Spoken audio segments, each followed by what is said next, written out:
Сите плаќања во готово на сума над 2000 евра наместо сегашните 15.000 евра. Наскоро ќе мора да поминат преку банка. Јавните функционери ќе влезат под контрола од можноста за перење на пари, а на увид во регистар ќе влезат и вистинските собственици на компаниите. Владата ја заострува регулативата во борбата со перење пари и таа за деночните затајувања. На вчерашната седница таа даде зелено светло за измените во законите за спречување перење пари и во тој за трговски друштва, кои практично се усогласување со одредбите од четвртата ЕУ директива. Во 2014 година биле направени измени и од законот се изземени носители на јавни функции да бидат под зајакнати контролни механизми за можност за перење на пари.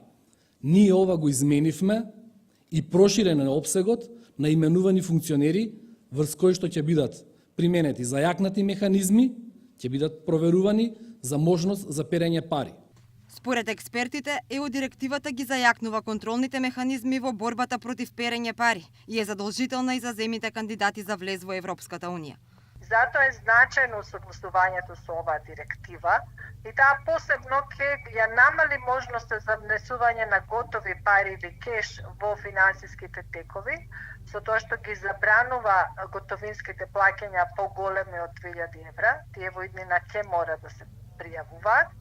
И исто така забранува внесување во игрите на среќа повеќе од 2000 евра и тоа мора да се идентификува и да се пријави.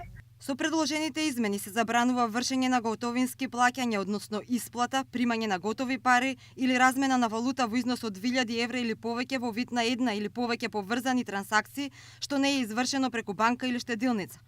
Инаку сега уплати и исплати во готово може да се вршат во вредност до 15.000 евра.